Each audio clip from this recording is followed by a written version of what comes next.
I'll start a little bit about just my background. I asked everybody where they were from because heritage is always important to me. I love to hear about where people are from and what their backgrounds are. Heritage is very important in the social aspect of business and marketing. This is all about understanding. Marketing is all about, and advertising are all about understanding how people interact with each other and with brands and products. So I love to hear those stories. Advertising is storytelling. I come from a long line of great storytellers.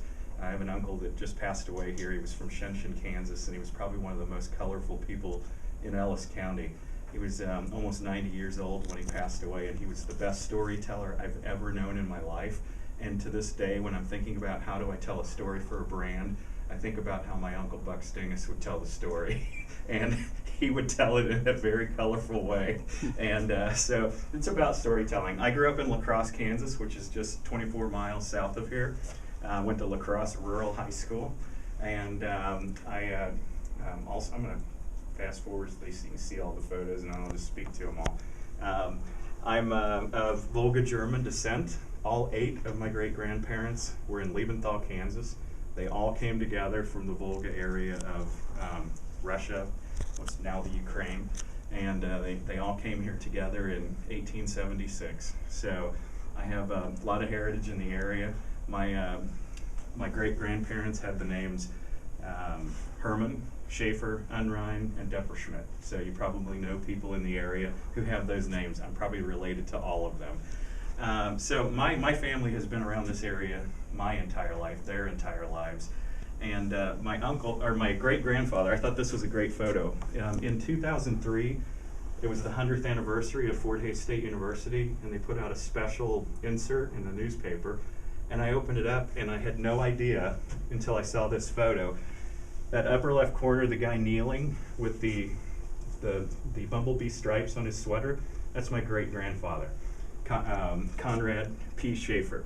And he played on the very first football team at Fort Hays State University, which back then was Kansas State Normal School, I believe. So 1903, that photo was taken. He went on to become the founder and the president of Liebenthal State Bank, which you may know now as Pat's Beef Jerky in Liebenthal, Kansas. But my great-grandfather built that building. He was the president and founder of the bank. And interestingly, I love history and stories. The bank didn't make it through the Depression, so that's why it's not a bank anymore. I attended Fort Hays. I went to Fort Hays State University. I graduated here in 1986. I started at Kansas State University as an architecture student. I thought I wanted to be an architect.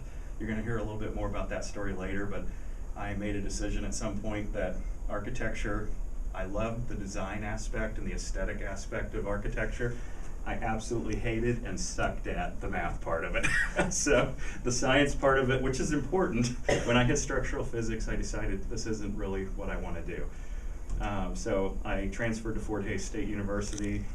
I was in the business and marketing department, and graduated in '87. I met my wife here. That's my wife, Deb. I met her at the old home, which I think is now HPC, Home Party Club. I met her there on December 8th, 1983. It was the night the Michael Jackson Thriller video debuted on MTV. They had a big event at the home. It was packed wall to wall. People were standing on the dance floor, packed in like sardines. I happened to be standing next to Deb. I didn't know her, and we watched the Michael Jackson Thriller video, which was like 19 minutes in its long form. And during the video, I kept kind of noticing her, and I finally introduced myself when the video was over, and the big screens went back up, and the music started, and we danced a little bit, and later that evening I asked her if I could walk her to her car, and we ended up getting married. We've been married 28 years. So we have 2 boys, a junior at Iowa State University studying electrical engineering, and a freshman at Northwest Missouri State University studying advertising. He narrowed it down to Fort Hays State and Northwest Missouri. He chose Northwest Missouri, but that's how we met Jennie last year when we were here touring with my son.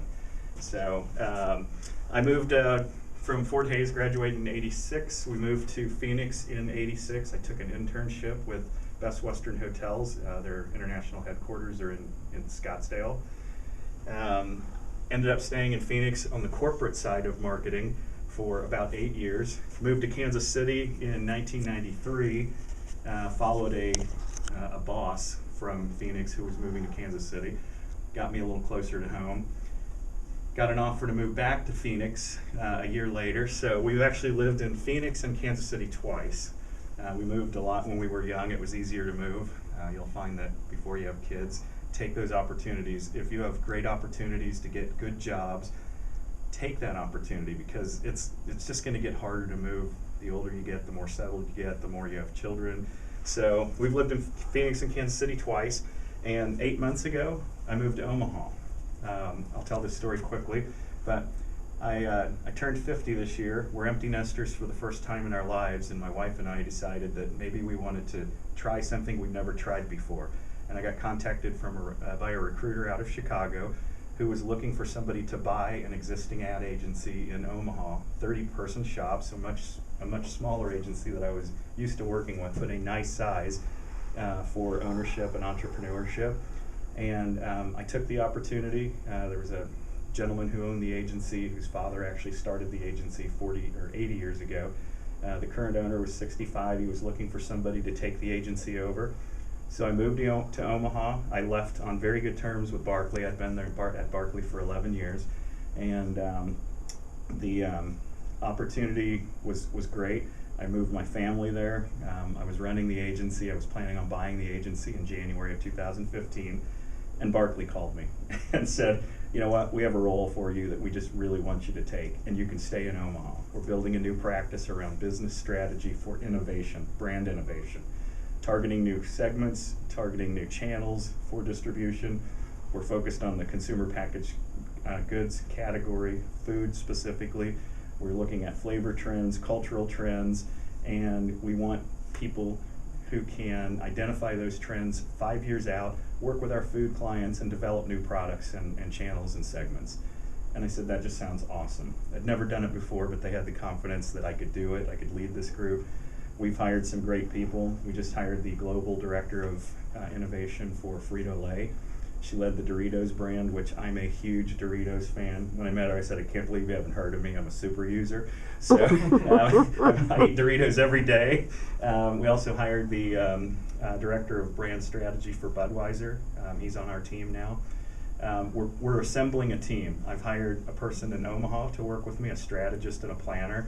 We're working with food scientists, and we're engaging with our clients, and we're building this practice around business strategy for innovation. For me, it's really exciting. So it was just one of those opportunities that I thought, this is too good to pass up. I left the agency that I planned to buy, and I'm building this practice in Omaha for Barkley now. So, yeah. Is this a pretty unique thing to do in advertising? I mean, is there a lot of just branches, part of advertising companies that just strictly do this, or are you kind of leading the way? I would say that most large agencies are going to have niche practices, built around things that they know that either their clients or they have expertise in doing. Either their clients need or they have expertise in doing. So the one thing that I'll say about this business is every agency is going to be a little different. Every client's going to be a little different. So what I love about this business is you can start in one path and you never know where you're going to end up. And I would just encourage you to be very open to. It's very easy to fall into the trap, and I will tell you that when I was in school, the advertising business was a lot different because it wasn't digital or social at all. It was all very traditional: television, print, radio. I mean, that's kind of what we had. And then, but today the business has changed, and it's changing so dramatically, so quickly. I mean, when you think about what's around today that wasn't even here 5 years ago. It's incredible. So you can chart your own path in this industry, and when things start to happen and they catch fire, jump on it if you're interested in it, because you can be on the forefront. You can be a leader. But what I love about Barkley specifically, and what I love about the business of advertising and marketing, what I'm doing now is more marketing than it is advertising, but it's part of an ad agency. So ad agencies are doing things that you would never have thought advertising agencies would have done 15 years ago, even 10 years ago. We have to we're connectors of products and brands and consumers. So we're connecting consumers to products and brands, and if you think of an advertising agency and that's their role, that could mean anything. person I hired in Omaha to help me build this practice is a PhD in sociology. Her background is not in traditional business or marketing. She's a sociologist. She studies how people interact with brands and with other people, and I love that she brings that to the table. So I hope that answered your question. There are all kinds of paths in this business, and it's easy to think of the traditional path, but there are just hundreds of paths, and they keep growing. So I haven't really explained what Barkley is. I've been talking about it, so I'll do a little bit about that. Barkley is the agency that I've now been with. I'm in my 12th year now. I've actually been associated with Barkley for 20 years. I did marketing research before I joined Barkley, and I was a marketing research provider for Barkley's largest client, and that's how I got to know them. But Barkley is we're headquartered in Kansas City, and we're a fully integrated advertising agency, full service. So that means we do advertising, marketing services, public relations, digital, social, mobile. We have an innovation lab that's built around digital innovation. So you think about hackathons that happen. We have a group of people that's all they do are hackathons every week, thinking about our clients' businesses. How can we take digital technology and hack what we're currently doing to create something new, to create new venues of streams of revenue for our clients. We're in the old historic TWA building downtown. If you've ever been to Kansas City, we're near the Power and Light District. And the building itself is historical. I love history. It was built by Howard Hughes in 1959 when Howard Hughes, the billionaire, he owned TWA. He built this building in a way that was very unique. Only 4 buildings in the country were built this way. Howard Hughes was brilliant in a very crazy kind of way. But he had this idea that buildings cost so much when you're building high rises and you have people working 40 stories off the ground. It's dangerous, it's expensive. He had this idea that you could build buildings top floor first, use hydraulic jacks to jack it up. It's called lift slab construction. Then you build the next next highest level on the ground. You jack that up. So you build the building from the top down and continue to raise it. This was the first building he tried it with. There are 3 buildings in Texas, I believe, that were built this way. Structurally, it didn't work very well, and it was very expensive. So the idea was abandoned. But I always think it's pretty cool that Barkley was built that way. So the 4th floor was actually built first. Howard Hughes put the rocket on the top of the building back in 1961 to represent his vision for the race to space. He was a future thinking guy. I mean, he was truly brilliant. And he wanted his employees to know every day when they walked into that building what their mission was. He believed that TWA was someday going to put commuter flights on the moon. They were going to be the first airline that were going to take people to visit the moon.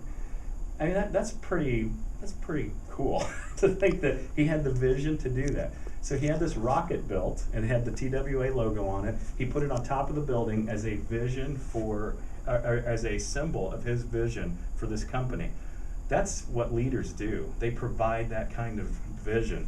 So the building was abandoned. It was blight in the Power and Light District for years. When I moved to Kansas City, there was nothing in that district.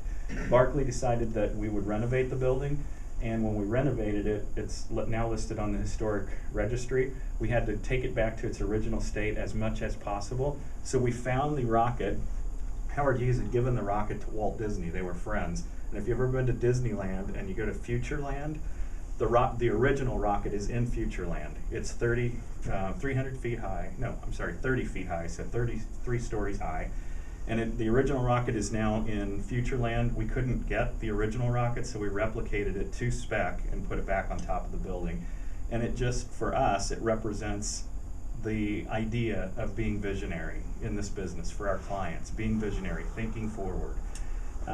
So I love history. I've probably spent way too much time telling that story, but we have about 350 employees, about 325 in Kansas City. We have over 400 employees nationwide because we have a few other offices. We do about $400 million in capitalized billings annually. We're the largest employee-owned ad agency in the country. We are 100% employee-owned, so every person that works at Barkley, whether you're on your first year in the business or your 30th year in the business, you are a part owner of the company. You earn shares based on how long you've been there and what your stature is, or your employee level in the company. We're one of the top 10 independent agencies in the country by size. Most of the large agencies you've heard of are part of holding companies, big holding companies that have dozens or sometimes 100 or more agencies under their umbrella. The great thing about being independent, we say we're fiercely independent, is we're not beholden to anybody's bottom line as a holding company.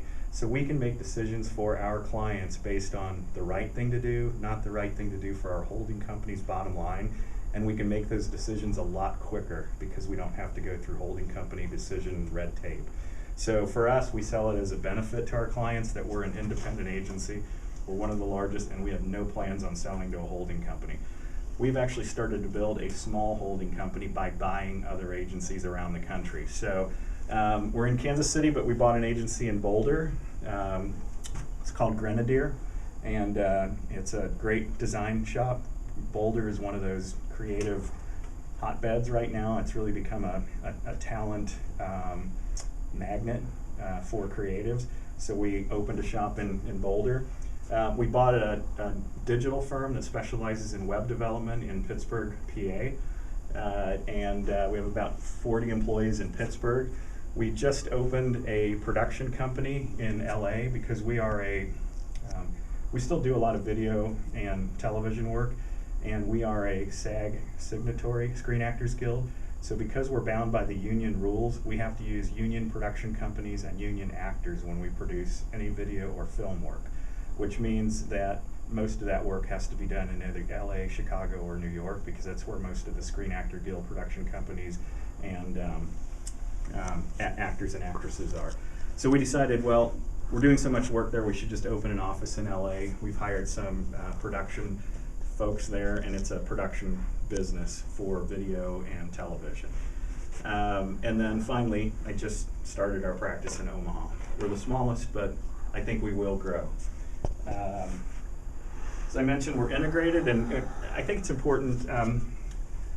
Jennie mentioned that you've talked in this class about integration and the importance of integration of marketing and advertising and all the things that go with that. And I think that that's one thing that I would encourage you to look for, is when you're out looking for the right kind of agency, if you're looking for an agency role, or even the right kind of marketing department or advertising department in a corporation, look to see how integrated they are. The more integrated they are, probably the more opportunities there will be for you to grow within that organization. So when you walk in the door at Barkley, these are all the different areas that we have opportunities in. We have account management. Those are the people that run the accounts, manage day-to-day strategy and relationships with our clients. We have creative services, which is kind of your traditional writers, art directors, designers, production studio artists. But then we also have a design and branding group. The design and branding group, Christine is familiar with, called Blacktop, is a small agency that we bought. And they are our design and branding group, and they work on brand identity, design of internal signage, point of purchase. They just landed the Target account, so all the signage that you see when you walk into Target is coming through Blacktop. They do in-store design and in-restaurant design, do a lot of restaurant design. So physical environment design, almost like interior design or architecture. So if you go into an Applebee's, Barkley's Blacktop group designs the entire experience within an Applebee's, and they're always looking to improve that experience.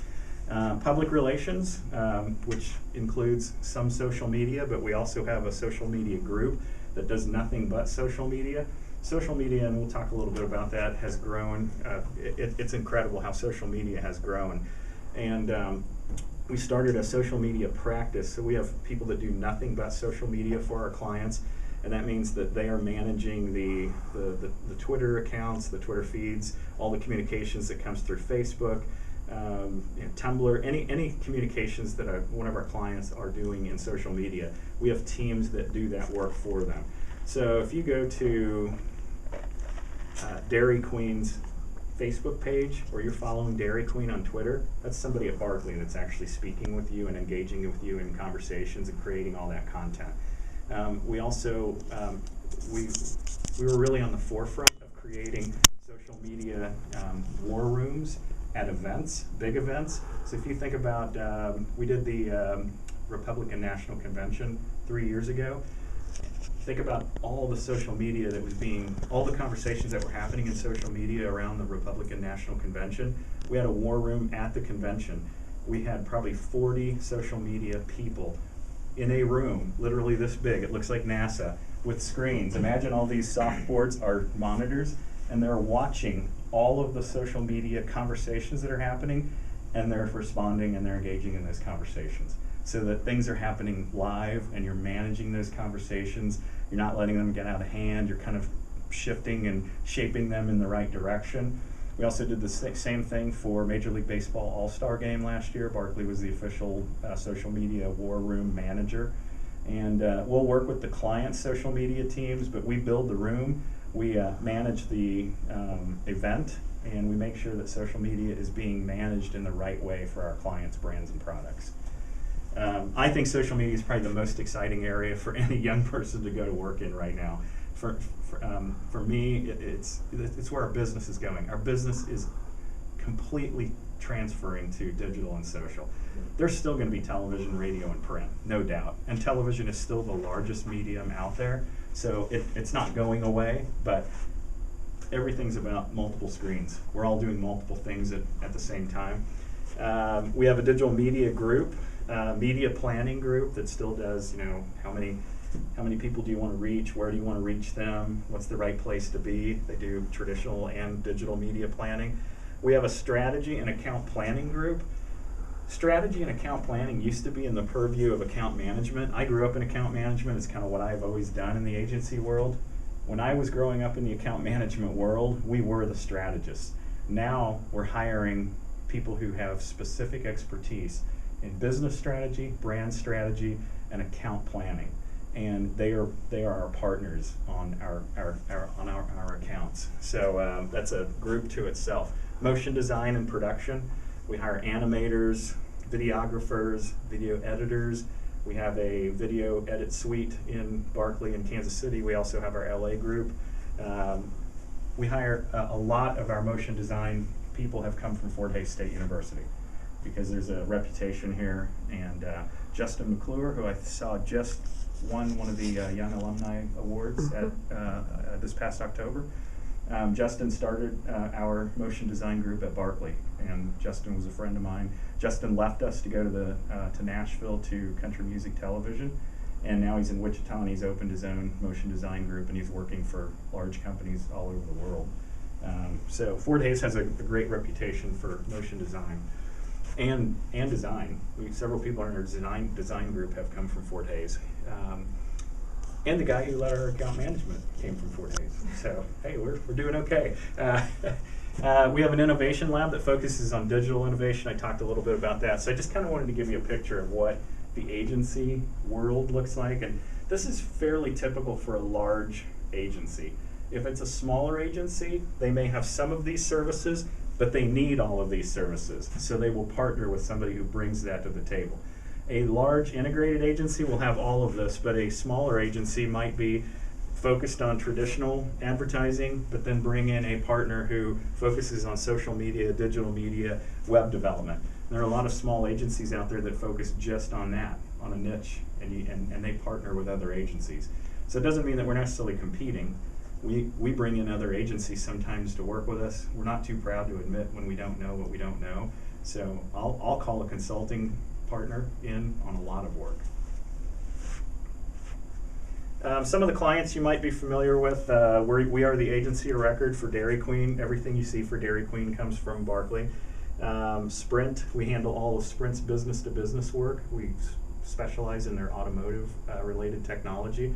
So if you have a car that has smart capabilities, and Sprint is behind that, you might not even know that Sprint created the technology behind that. We're working with Sprint to sell their services to the automotive industry and to the retail services industry. Anything B2B, we work with Sprint. Lee is a large client, it's been with Barkley for a long time. Lee National Denim Day was created at Barkley. Lee National Denim Day is a one-day event every year that focuses on raising awareness and funding for breast cancer research. We partner with the Susan G. Komen Foundation. That that event, Lee National Denim Day, was created 18 years ago, and it has become the model. It was a very unique model at its time. It has become the model for how other causes are built for companies. So we've built a whole practice in our PR group around cause marketing, helping companies adopt a cause and then leverage their brand to generate awareness for that cause and generate funding for research or solving solutions for that cause. Spirit Airlines is a client that we landed about a year ago. Very revolutionary, radical brand. That's a hell of a lot of fun for our people to work on. I'm going to show you a case study on that. Last week we won Adweek's Alternative Media Plan of the Year for Spirit Airlines. And I just mentioned we just picked up the target business for all of their in-store marketing and advertising. But what most people knew us for was the the Sonic Two Guys, that campaign. That was created at Barkley 8 years ago. It's still running. Another agency came in and took the business. We had the business for 17 years. Another agency, Goodby Silverstein, out of San Francisco. You've probably heard of Goodby. Goodby's huge.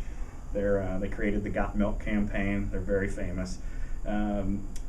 Sonic brought in a new CMO. This is kind of how things work in the advertising business. Sonic brought in a new chief marketing officer from PepsiCo. She wanted a big name agency that she could drop at cocktail parties, the name at the cocktail parties. So she went and hired Goodby, who was the agency for Pepsi at the time. They launched some different work. It wasn't working. Their sales started to tank. Consumers were clamoring, bring the two guys back. Sonic called us back and said, we made a mistake. We should have stuck with you guys. And we want the two guys to come back. And we said, thanks, but no thanks. We'd moved on. We landed Dairy Queen. We landed several other competitors in the category. We would have had to end our relationship with Dairy Queen to take Sonic back, because you can't work for competing companies in this business. I mean, we know all their secrets. We know what they're developing for 5 years from now. So you can't work with competing clients in this business. If you're the agency for McDonald's, you can't work on anything else in that category. We'd already landed Dairy Queen, which was as big. We had landed a couple of other quick serve restaurant businesses, Wingstop, working with Applebee's, and we said, sorry, we can't do it. So Goodby, this famous big agency in San Francisco, had to suck up their pride, and they're now executing the campaign that we developed. So I think that's a pretty awesome story. So the work you see now isn't done by Barkley, but it's our creation. I have a question about that. Yeah. In terms of copyright. Yep. Now, so basically, you all own the rights to that We campaign. created it. The client owns it. Okay. Yeah. That was my question. Yeah. So in the this client business, pays for it, they Yeah. own it. Yep. Okay. In this business, about the only thing we protect is proprietary code for development of technology that we create. So we will patent any code that we create for web development, for a new social app. But other than that, we don't really own anything. We create it, our clients pay for it, so they own it. And we have contracts for everything we do, and it's very explicit in those contracts that they own everything. They own the work. So when a client leaves us, which I always hate when a client leaves us, but it happens, it's the way this business works, we put everything on a hard drive, we send it to them, they own it, and their agency, or they can execute it in-house. It hurts, but it's part of the business. It doesn't feel good. I smile when I see the Sonic work now, because I'm going to tell you my opinion, I don't think it's nearly as good as it used to be. They've changed the way they do it. And the fun part of the business is the way we do the work. So the Sonic campaign was created around these two guys, and then we added a couple. There was a younger couple of friends and some of the stuff that you may remember. But it all was really built around these two guys at the top, Pete and TJ, and that's their real names, Pete and TJ. And they're improv actors from Second City in Chicago. And we hired them because they're improv actors. They are comedians. They're writers for The Daily Show. You probably see them on a lot of, they've been in movies. They're friends of Will Ferrell, so they're on Funny or Die. They're just tremendously funny guys, and they're all about improv. So this campaign was one of the first campaigns that was done in a way that a lot of commercials are done now. And it was recognized by Adweek and Advertising Age as, they were recognized as the best actors in advertising 6 years ago. And the way we did this work was we created scenarios. and we told them, here's the product you have to talk about, here are the product features that we want you to reference, here are the product benefits that you have to fit in. You guys riff, do what you want, have fun with it. So we didn't give them scripts. Typically you script commercials and people have to stick to the script. We gave them scenarios. We had a film crew, video. We wanted these to intentionally look like it was you taking a video in your car. They sat in the car. We had video cameras mounted in the car, but it was done with video, not with film. And they just riffed for 12 hours. Once a month, 12 hours, they would riff. And we would take that 12 hours of footage and turn it into 4 or 5 spots. And the magic came through their improv talents and through great editing. And the outtakes were hilarious and usually not PC. So, and they were a lot of fun. And these two guys just built the brand. They really did. They changed the Sonic brand. And now what they're doing is they script them. So when you script these two guys, you take away their advantage. I mean, they're not who they should be because you're scripting them. And they went to filming it with film because they wanted it to look bigger. They're a big famous agency. Their work has to look good. And they went to filming it outside of the car, not only in the car. And to me, they just have a different feel. They feel less funny. They feel less real. And this campaign was polarizing. People either hate it or they love it. There was no in between. And but when it went away, people screamed for it. They wanted it back. So we created that campaign. That's what most people know us for, but we still do a lot of other work. As I mentioned, we won Adweek's Media Plan of the Year just last week. It was just announced 2 days ago, I think, and or on Friday. And Spirit Airlines is a very different kind of airline that people didn't understand. They didn't understand the benefit of Spirit Airlines. So we embrace that. One of the things we talk about in this business is find the good that your clients do, find that benefit that they bring that truly differentiates them, and embrace that and communicate the hell out of it.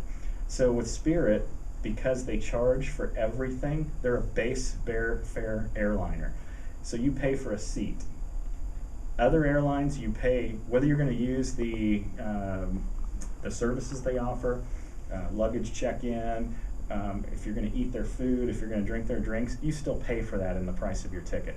This is a different business model. You pay for a seat, and if you want a bottle of water, you pay for it. If you want to check a bag, you pay for it. If you want to bring a bag on, you pay for it. So it's up to you. What do you want to engage in? It's kind of a la carte. Well, most people aren't used to that kind of travel, so when they book an airfare or when they book a flight with Spirit Airline and they get on and they're told, oh, you're carrying that bag on? We got to add $10. Oh, you want peanuts? Well, we're going to add $1. Oh, you want a bottle of water? That's $1.50. People get upset. And it was creating this hate. We embraced the hate and turned it into a story. And so I'm going to, if this video plays, I'm hoping it will, I'm going to show you just a quick 2-minute video that's the case study of the alternative media plan that we introduced that has really changed the business for Spirit Airlines. And you'll see their CEO being interviewed here. Oh, sorry.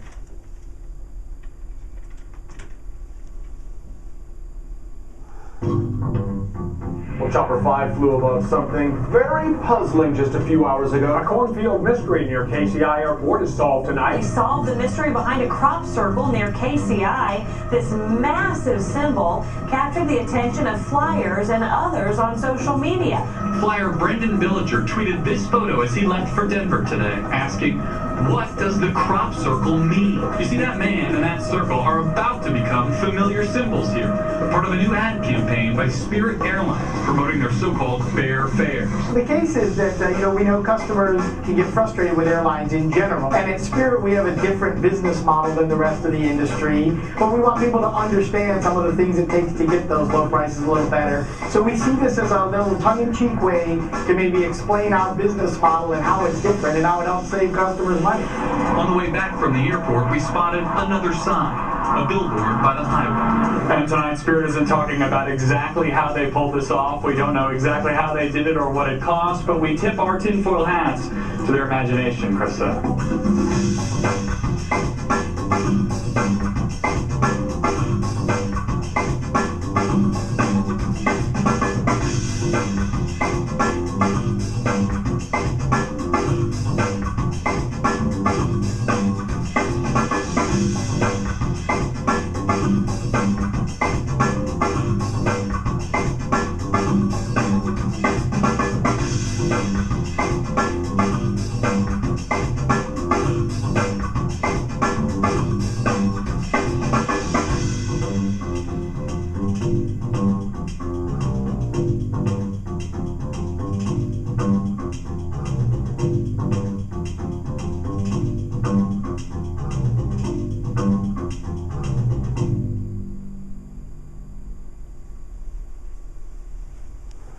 just got Adweek's Alternative Media Plan of the Year. I was pretty proud of that. So you'll see that sometimes advertising isn't what you expect it to be. I mean, Spirit Airlines has very little budget. They can't go out and do a national television campaign. I mean, a national television campaign at any kind of reach and frequency is going to be minimum $20 million a year. Most of our clients who do national television are spending in excess of $50 million a year just on their television media. Spirit doesn't have that kind of money. They're a young upstart airline, so we are embracing social digital media and very disruptive PR tactics to get their word out, and it's really starting to work.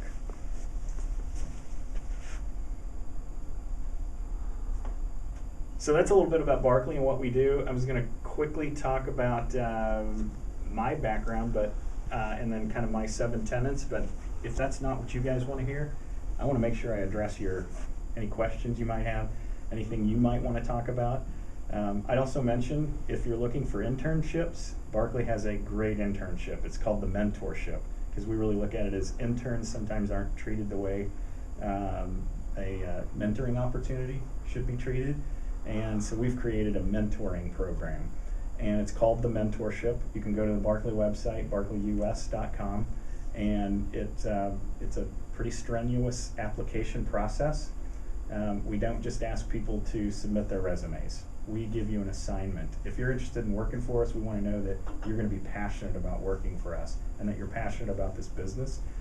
And so we have students from all over the country that apply. We usually hire anywhere between 15 to 20 interns across different departments, and you would be assigned to a department, and you should, in your application, talk about the departments or the areas of advertising you're interested in. Are you interested in social media? Are you interested in PR? Are you interested in media planning? If you have any interest in media planning, I would tell you to embrace that. I don't hear a lot of young people coming out of school saying, I want to be a media planner. If I was looking for an opportunity to get my foot in the door, I would look at media planning. I used to coach baseball for 13 years in Kansas City, youth baseball. And I'd always tell young guys coming into baseball, you want to play a lot, you want to learn the game, you want to run the game, you want to have an opportunity to maybe play in college, be a catcher. Because not a lot of guys want to be a catcher.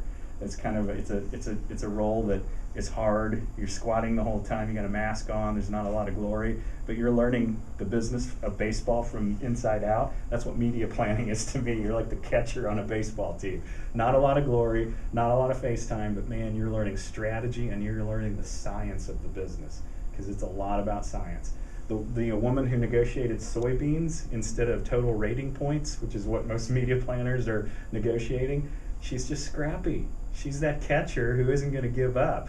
And there was an opportunity presented to her that, let's do something really outrageous. And the creative team said, we want to build a crop circle and we want to do it overnight. The media team was faced with, holy crap, we got to go find somebody who does crop circles, and we got to negotiate how to do it, where to do it. So she found the soybean field. She talked to the farmer. The farmer said, this is what it's going to take for you to plow my soybeans, because that's a crop, that's cash for me. And she negotiated the price for what is it going to take to put this on your field. So that's just a scrappy media planner. So anyway, check out internships. Here's what I'll say about internships. If you can get one, get one. They're tiebreakers.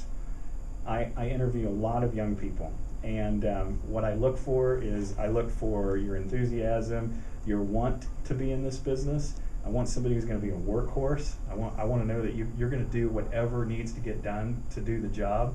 I want to know that you don't care about, titles are important to everybody, but we're looking for people who don't care about what we tell them to do. It's about, here's the job we have to accomplish. How do we all get it done together? So we're looking for people who are just scrappy, good, positive thinkers, smart people, and internships just show us that you've proven yourself. So if I have 2 candidates who I think are equally impressive when it comes to how engaging are they, how smart are they, how well did they do in school, which isn't the only thing we look at, and I'll tell you a story about that soon. But then I look at internships and experience. And if you've had an internship, that's going to be the tiebreaker. And the reason why is I don't want to invest in somebody, and it happens. We've gambled. We've hired somebody who had never had an internship, and 6 months into us investing in them and spending time to train them, they come to you and they say, man, this isn't what I thought it was, so I think I'm going to go try something else. And then you have to go through the time of finding somebody else, retraining them. For me, knowing that you've had an internship means you've been there, you understand it, you know what it's going to take, and this is what you want to do. So it's kind of a proving ground for both of us. And so if you have an opportunity for an internship, take it. And an internship can be in an agency, it can be in a corporate marketing department, it could be for a law firm doing marketing and advertising. I'm just looking for, you've been inside the walls, you've gotten your hands dirty, you understand what it means to do this, because the perception of advertising is that it's a lot of fun, bless you, and that it's like a party at work. And you know what, there are aspects of that. I love that we do things every day that I would never get to do in most other corporate environments. And there is a lot of fun to it, but it's still a job. And our clients pay us millions of dollars a year to make their businesses successful. We have to take that very seriously. So there's the hardworking part of it and there's the fun part of it. We need both. And so internships are a great way to learn how to get in and get your hands dirty. I'll also tell you this, and this is an advantage to I think Fort Hays State University, Northwest Missouri State University. We hire a lot of people from Northwest as well. Jeff King, our CEO, is from a small town in Missouri. I grew up in La Crosse, Kansas. We look at work ethic as a big part of what we are looking for. We want to know that you'll just get in, you'll work. You're not afraid to work. And what we find is students from smaller communities, smaller colleges, are willing to work harder. There's nothing entitling about our backgrounds typically. So we really do look for that. Are there any questions I can answer? I talk a lot, so I know we're pushing our time. If not, I'll quickly. I want you to understand that there are lots of opportunities in advertising and marketing. I talk to both of them. And the opportunities are, every company has a marketing or advertising department. If they're of any size at all, they're going to have a corporate marketing department which has advertising, PR, marketing, and business strategy people embedded. So I encourage people, look at all your options. An ad agency is one route. I started on the corporate side. Most people do it the other way around. Most people start in an ad agency and then work toward the corporate side of the business. I had an opportunity to work corporate side. I started at Best Western Hotels. I then went to CSK Automotive, which was the largest automotive parts retailer holding company in the country. We had 1,200 auto parts stores across the country. I worked in advertising there. And then I was regional marketing director for Citibank. All of those jobs were in Phoenix. So the whole time I was in Phoenix, I was on the corporate side of the business. I decided at some point that I really loved working with our ad agencies. So I thought, maybe I'll go try the agency side of the business. And it was not an easy transition. Like I said, most people do it the other way around. Moving from the corporate side to the agency side, a lot of agencies said, not sure that you have the right kind of experience. Barkley was an agency that focused on retail advertising, so they liked that I was retail marketing director for CSK Auto. I understand retail marketing from a corporate side, from the inside out, and they liked that. I tell people, try everything out there. I'm a promoter of cross-pollination, because if you understand both sides of the business, I always say I'm a better account manager because I understand. I've walked in the shoes of my clients. I've walked in the shoes of the people that I serve. So I understand the realities they're up against. A budget is a budget. A deadline is a deadline. When a client tells us I need this done by Friday, they need it done by Friday because their CEO is demanding it. And it's easy if you've never worked there to say, why do they need this by Friday? What's the magic of that? Well, they need it because that's the way it works. And when a client says, I have $500,000 to execute this, $500,000 is what they have. Creative people come to me all the time. Well, we got this great idea. All right, that's about $1.5 million idea. How are we going to get it to $500,000? Well, they're going to have to up their budget. No, the reality is the budget is their budget. I can't go ask for more. So I'm a better account manager because I understand those realities. I've always said if I ever go back to the corporate side, I'm going to be a much better utilizer of my agency because I'm going to understand where an agency can add value.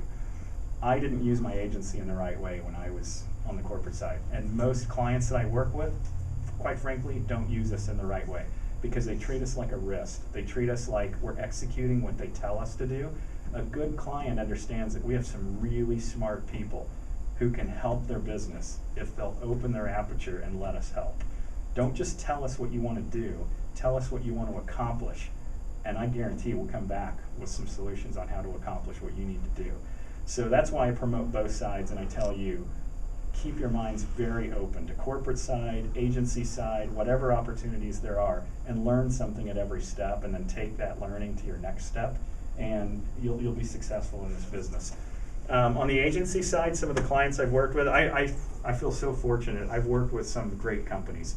I've had some tremendous experiences, and none of this would have happened if I hadn't walked over to the agency side and said, I want to, the thing that's great here is you're focused on one brand. You're very focused. I have to go Okay. teach another class. Okay, all right, thank you. Thank you. We're pushing up against our time too. Yes, right? we Okay. are. But the thing on this side of the business that I love, on the agency side, is that I get so much diversity on the different kinds of brands and clients and products that I get to work with. Everything from Sporting KC, the Kansas City professional sports team. I helped develop their plan to transition from the Kansas City Wizards to Sporting KC. We worked with them on the new branding from the Wizards to Sporting KC. We worked on the development of all their identity, including their logo, which when I travel the country, I see that logo everywhere in airports, and I think, how cool is it? I mean, I got to work on that.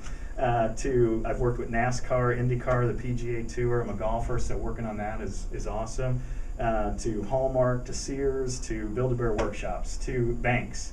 You know, you name it, I've had a chance to work in different categories. So that's what I love about the agency side of the business, is that diversity of the different kinds of products and services that you work with.